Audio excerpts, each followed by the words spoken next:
Hi, welcome back to Flea Market Decor's weekly Flea Market Finds. Most of you probably know by now, but I'm Kristin, the editor of Flea Market Decor magazine. And this is just our way of showing you some of our favorite flea market find videos from YouTube. So without further ado, we have Karen Leabo back this week. She showed us one of her flea market finds in one of our first videos. So this week she has a frog figurine that she found at a flea market for $2.50. This is my second piece of Barro Negro pottery from Mexico. It was very funny. I bought, at the last flea market, I bought a box, like a cigarette box, with this same little geometric pattern on it. And I looked and looked and looked and looked, and I really couldn't find anything. And then I finally found one piece. I just found, that was the only example. And then at the flea market, I started seeing it all over the place. So I don't know. But anyway, I have this little frog, and he was $2.50. Next up, Mai Magi is collecting New Age style mugs that she finds that are actually drawn by the same artist. So check out this week, she has a fun unicorn find. And I have this one, and I have an owl one, and yeah, I'm starting a collection of like these specific ugly New Age mugs, and they're all drawn by the same person. She's called Lisa Parker.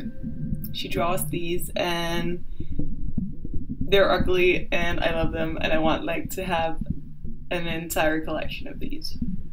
In our next video, Julin of ILOVEJEWELYN has found some really beautiful crystals, and she's showing us how to style them on her coffee table and on her nightstand. And I love having crystals on my coffee table. If you watch my plant tour videos in my home, you see I have a mirrored tray on my bare coffee table with a bunch of knickknacks. I love to put crystals there, and I also like to put things from my road travels. I collect sand and shells wherever I go around the world, so you'll see little glass bottles of sand, which I just added a bunch from Egypt. They look so cute. Here is my next one, and I absolutely love this one. Like, take a look at this. I know the camera can't justify the blinginess of all of this. I mean, it is so stunning. I have this one actually on my nightstand, and I have my rings just kind of hanging out there. So whatever rings of the day I'm wearing, I just like to go ahead and place them on the crystals on my nightstand, and they just look so adorable, like it's a little boutique shop. Love this one a lot, and it's super heavy too. Last, we have Veri Keri, who's showing us a wall planter that's actually upcycled from an item that's usually used for food. I'm not going to tell you what it is, so you have to look at the video. Check it out. Here is another meat dome or dome cover, but the unique thing about this piece is that, look, they actually cut it in half. So it's not the entire dome. They cut it in half and put a backing on it, screwed some nails, some holes into it, and turned it into a wall planter.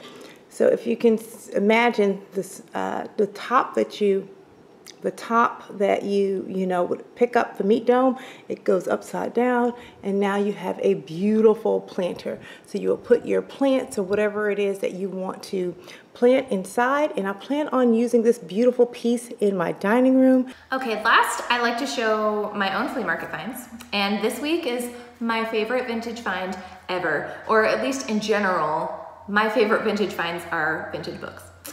So this I found at a flea market for $5 for both of them. It was a fun little stack. They were already tied like this, and they don't have their bindings, which I find fun. So you can see the wonderful texture that they have on them because their bindings are gone.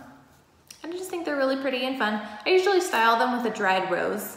Anytime my husband buys me roses, I like to flip them upside down and dry them and put them on top of my book so that it's a pretty little display. And that's it for this week. So check back next week for more flea market find videos.